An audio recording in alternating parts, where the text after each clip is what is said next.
SpongeBob SquarePants was a TV show that any kid of the 90s would remember. It was a fantastic show that everyone loved. It was well written, hilarious, and just overall put together perfectly. And with something of that magnitude on television, we were obviously going to get some video games from that. And we kind of expected them to not be that great. They were commercialized video games. Every TV show video game, every movie video game was really bad at that time. But SpongeBob somehow pulled off some of the best platformers around, from Battle for Bikini Bottom and the movie game. So when I heard that there was going to be a successor to Battle for Bikini Bottom called Planktons Robotic Revenge, I got really excited. And well, I picked it up for the Wii U. So let's pop it into my system and have a blast. 3 hours later. I don't get how a company could screw up this badly. All they had to do was take the Battle for Bikini Bottom gameplay, add some HD graphics to it, some new levels, and that would have been a lazy route out for it. We could have had a masterpiece, but instead we got this hunk of junk. I really don't know where to start off with this review since there are just so many places to start. But I guess the best place would be the case, since it comes with no manual.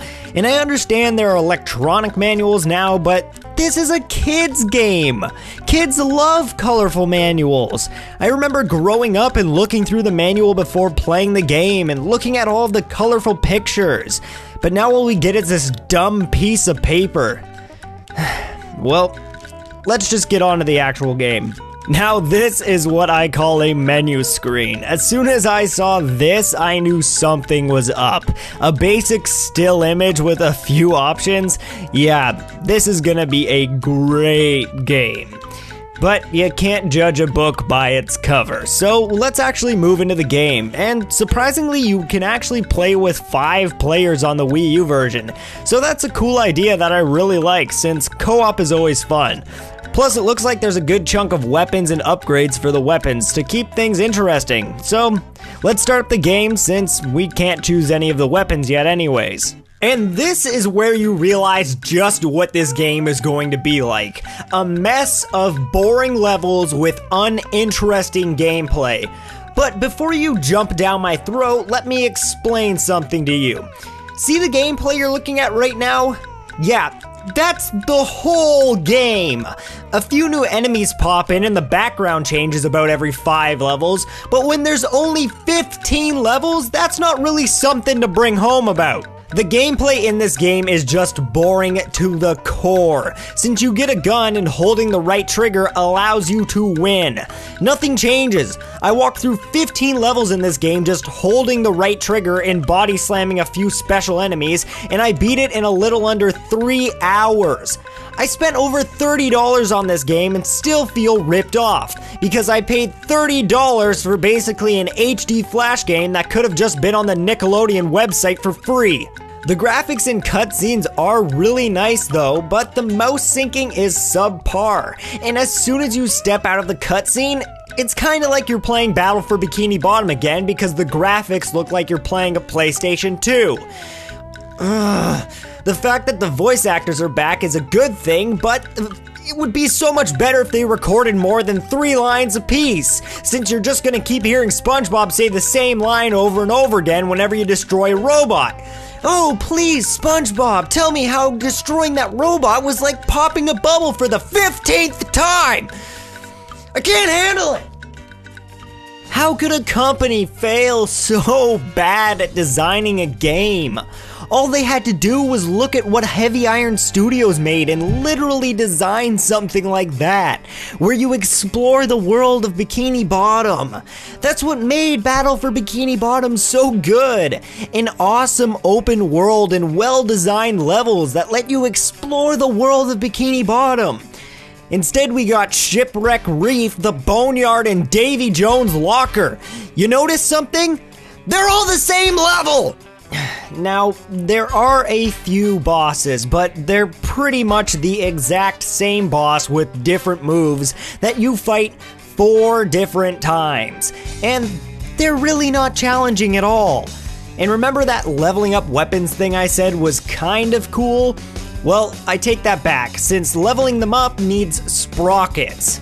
Sound familiar? Yeah, the idea is taken literally straight from Ratchet and Clank. What do sprockets have to do with SpongeBob anyways? Leveling up your weapons does nothing anyways except for making them stronger, which doesn't even matter because no matter how strong your guns are, they always take 2 shots to kill an enemy, because the first shot activates the health bar and the second shot deals the damage. The gameplay is flawed in almost every aspect. It's an empty shell with no love towards the show, no funny references, no rememberable jokes, and barren levels with nothing interesting in them. I'm sorry, but this kind of shovelware cannot go excused. I can't even imagine how something like this could be created in this day and age. And if the next video game comes out for the next movie, because there will be a game for the next movie, and it comes out and it's just as bad as this, I will have no hope for the future of SpongeBob games. It really saddens me that they don't realize that creating junk like this doesn't sell. This game sold horribly. And if the next game comes out is just as bad as this, it makes me sad because I think every single kid right now who still loves SpongeBob is gonna have to deal with stuff like this. Until next time, see you all guys in the next video. Hey guys, thank you so much for watching, and I hope that you learned from this video that this game is horrible. And from what I've recently heard, the next movie game is also going to be horrible. But speaking of that, I've decided to start a Let's Play channel, just for the fun of it. It's something I've always wanted to do. I explained it a little bit more in the announcement video on my channel, but for those of you interested, I've started a 100% walkthrough of Battle for Bikini Bottom. It's on my Let's Play channel. It's completely different and it will not affect this channel whatsoever. So if you wish, go over there, check it out, and trust me, it's not that great, but if you're interested, click the link and check it out for yourself. Have a good day, guys. I'll see you all in the next video.